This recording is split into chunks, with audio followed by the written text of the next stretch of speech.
welcome to Catalyst Energies. My name is Dee. Thank you for joining me. I'm so grateful that you're here. This is the daily astrology for Thursday, November 12th, 2020. The sun is in Scorpio today. The moon is in Libra all day. And we are facing a checkmate moment. Jupiter meets Pluto meets Pallas Athena. So we have leadership, we have strategy, and we have Pluto, the Lord of Death, all together in Capricorn, which represents the physical matrix that makes up our reality. So the institutions we're part of, the economy that we're part of, the culture that we identify with, and if Sagittarius is the alchemist, then Capricorn is the gold that we've created. And so just like anything else, though, especially with Pluto here in this degree, it's really important to realize that everything is subject to dying and going back to where it came from, even the very physical reality that we're part of. And the reason why the devil is Capricorn related in the tarot is because this is not the end. And if you think that the creation of the gold or winning the game or, any of these things, controlling the board, if you think that that's the end all be all, then you really will be misled and you really will experience hell when it's time to see that everything responds to the winds of the great magnet and returns to source. That's quoting Hunter S. Thompson. Even the very subatomic particles that our universe is made of will, decay over time and go back to source. Everything will die. And it's not until we get past Capricorn that what we're here to do, our mission in life, and what we're here to create together, but then to transcend beyond that into Aquarius and Pisces. That is really how the cycle completes itself, and that's where the spiritual journey really starts to reveal itself. It's not in Hinduism, it's not until later in life that the person, after their career and they've raised their family, they retire and then they step away into a more an ascetic life and focus on their spiritual life. It's not until you're much older. And same thing with here, if you get caught in the web of the Capricorn aspect in itself and you don't move any further, well, you are destined to ride the wheel of karma until you're able to figure out how to get off, right? But in the meantime, we're still here in this physical reality. And the configuration is about someone making a very big chess move, a move that puts someone in check, maybe even in checkmate. And with the fact that Mars is going direct in Aries on Friday, just totally poised and ready to release, there could be a very real destructive release in order to counter that move. So it's a big move with Jupiter, Pluto, and Pallas Athena today. Very big move. It's triggering a destructive process that Pluto has been engaged with, well, since 2008, really, since Pluto went into Capricorn. But this particular degree that they're all meeting in is Pluto's been there for a while. And so this is really just bringing the leadership and the expansion and then the strategy in order to initiate this process. So the moon is in Libra today and all day. So while that's happening, this massive chess move that's happening, at the same time, we each on a personal level, very individually and emotionally are going, in Libra, it's all about feeling balanced and fair. And a moon in Libra, the moon rules the first decan of Libra, which is peace, the Two of Swords. And that's about where the moon is the most comfortable, because once it starts to move through Libra, it gets more complicated, and in order to maintain and achieve that balance. And the moon is very easily kind of like back and forth, wishy-washy in Libra. So immediately the moon comes into a quincunx to Uranus. It was the same degree that Venus was at when she was there on the day of the election. And so Venus is at home in Libra. We're really looking to some cultural signifiers to give us something to anchor into through the chaos. On election day, it was a lot easier to do that in the material realm. Things had not progressed to where they are now. And so, but even then, Uranus is really just providing a constant opportunity to be triggered into transformation with disruption in the very world around us. So when the moon comes around and meets this point, it's more intuitive now. It's more watery, it's more formless, it's more emotional, maybe more of an image or an impression rather than like an actual physical experience that Venus is looking for. And it'll be really strong emotional need to find those references or to connect to them, to some cultural reference to mastery or wisdom that can guide us right now and help anchor us into something as we go through this chaos. And we're going to feel much more emotionally looking for that. And again, Uranus is going to be like, well, that's great. So you're going to have to figure out, because I am constantly shifting the goalposts so that you wake up, because that's what Uranus is here to do.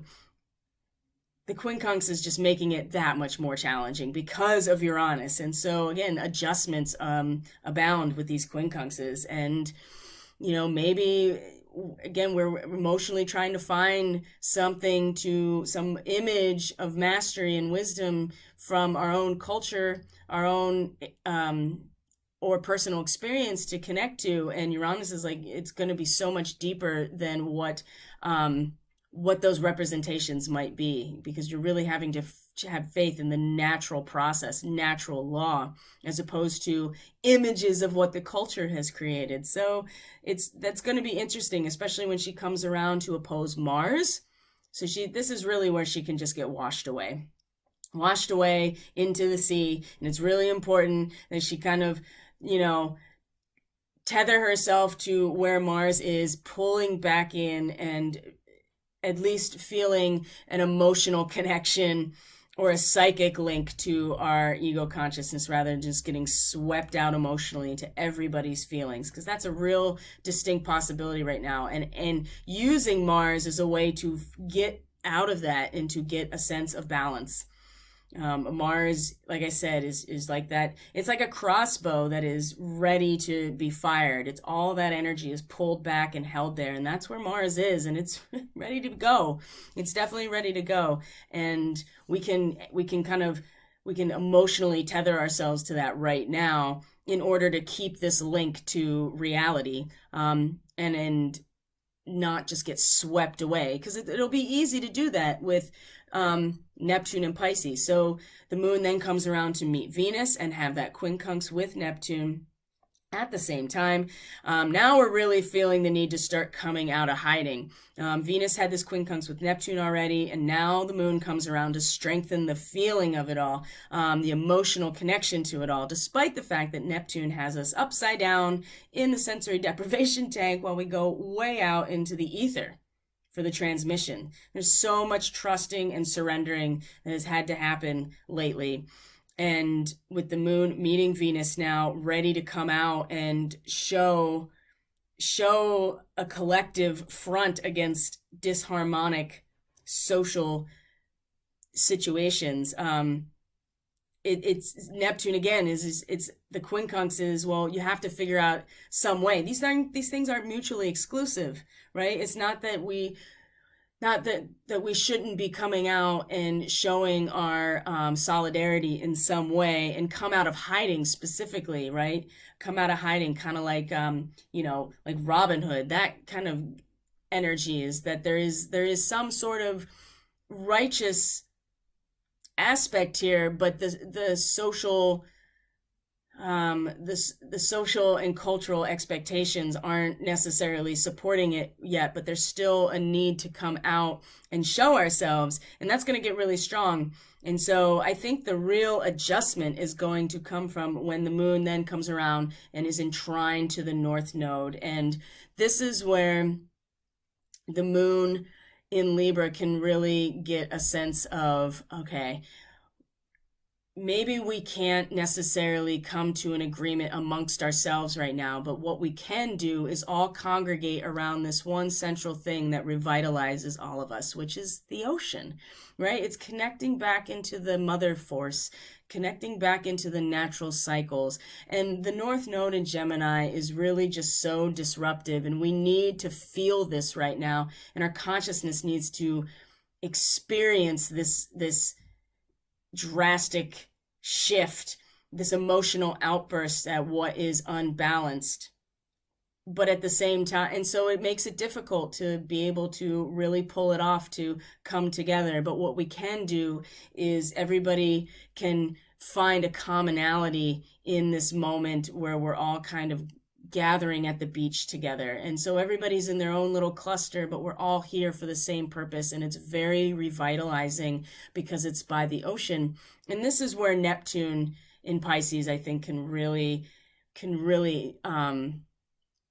cause this adjustment, because we want to come out and protest. And it's not that that's a bad thing. It's that if we are actually able to come out and gather in a commonality towards something that is revitalizing, which is communal with the ocean, and the ocean is just a representation for the collective unconsciousness and the force of, and the emotional force of the planet. I think that this is going to have a lot more impact than trying to deal with this adjustment in a way that's, very tumultuous. This is going to help, I think, get us over the hump of this just constant, squaring off ideologically with people. And it's getting really obvious in, like, it's just leaking into everyday life. You can't even go into anywhere without the election results and the counting of election votes being brought up in every corner of your life. And so I think we're really going to need something, and we need to go to the beach together, and so it kind of all revitalizes us, and it'll help us through. This is a really shaky time. This Gemini energy is not easy right now, but this is what we need in order to grow. We need to see the opposition. This is how the twin flame alchemy works. And so something with Jupiter and Pallas and Pluto today, though, is a big move that's going to trigger a lot of, it's going to just, if you've ever played chess, I mean, this is the scramble time. And I have a feeling that there are no opponents that are just going to call it when they see they've lost. Wouldn't that be amazing? But I don't see that happening. So we're playing this out till the bitter end, and there's a big move coming today. So thank you so much for being here. This is the daily for the 12th of November, 2020.